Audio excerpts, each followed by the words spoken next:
दुर्गा नदी के किनारे बसा एक गांव फूलपुर। गांव में कुछ 100-150 लोग रहते थे। अंजलि, जो कि पास ही के जिले में रहती थी और 12वीं पास कर चुकी थी, उसके पिताजी ने बेटी को जल्दी विदा करने के लिए उसकी शादी फूलपुर गांव के मुकेश से करवा दी थी।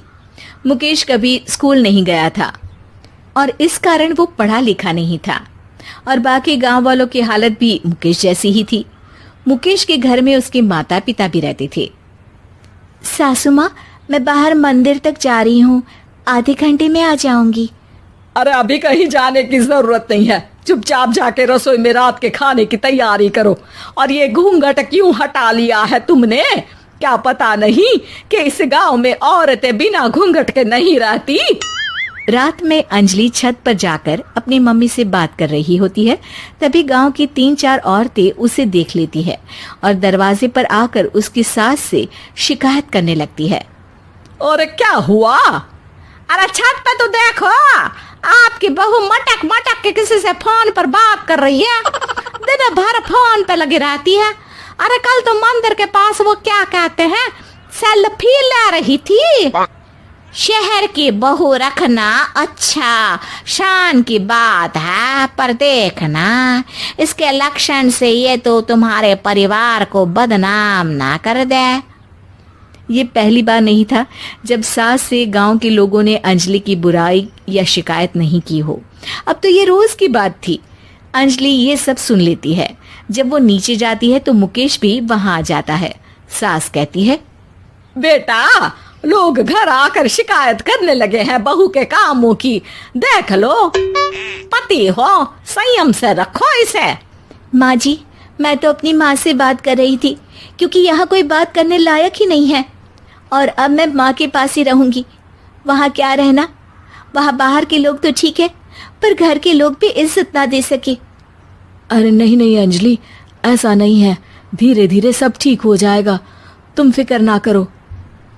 अरे बस कुछ बोलना ही नहीं है, सर पे चढ़ा रखा है बहू को। सास मुकेश की नरम बात सुन के वहां से मुंह चढ़ाकर चली जाती है। मैं तो कहती हूँ हम दोनों शहर चले जाते हैं। मैं पढ़ी लिखी हूँ, मुझे वहाँ नौकरी भी मिल जाएगी और थोड़े दिनों में आप भी वहाँ कुछ काम ढूंढ लेना। अरे नहीं नहीं अंजलि, हम यहाँ ना गांव का खेत, माँ पिताजी को छोड़कर शहर नहीं जा सकते। माँ पिताजी को कैसा लगेगा और गांव वाले क्या सोचेंगे? ये कहकर मुकेश सोने चला जाता है और अंजलि की गांव वालों द्वारा बुराई का सिलसिला बहुत दिनों तक चलता ही रहता है। लेकिन अंजलि गुस्सा ना दिखाते हुए समझदारी से काम लेती है। बारिश का मौसम चालू हो जाता है। जोरदार बारिश से पूरे गांव में हाहाकार मच जाता है। दुर्गा नदी में बाढ़ आ जाती है और बाढ़ का पानी पूरे गांव की फसल तबाह कर देता है। फसल की ये हालत देखकर गांव वाले निराश हो जाते हैं और बात तो यहाँ तक पहुँच जाती है कि कुछ लोग तो अंजलि को इस सब का दोषी ठहरा देते हैं। अरे पूरी फसल तबाह हो गई, पता नहीं किसकी नजर लग गई है। अरे जब से चौधरी परिवार में ये शहर की बहू आई है ना, तब से ही गांव की शांति चली गई है। इसके कर्म कांड से माँ दुर्गा नदी भी खुश नहीं है।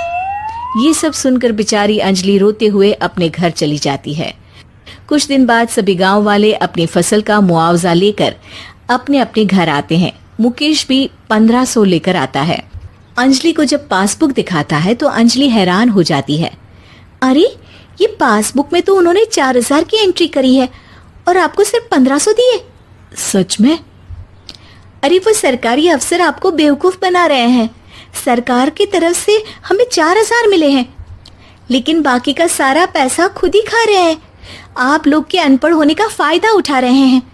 ये सब सुनकर मुकेश परेशान हो जाता है, लेकिन अंजलि उसे हिम्मत से काम लेने को कहती है और सुबह होते ही मुकेश को पंचायत कार्यालय ले जाती है और साथ में गांव के और लोगों को भी।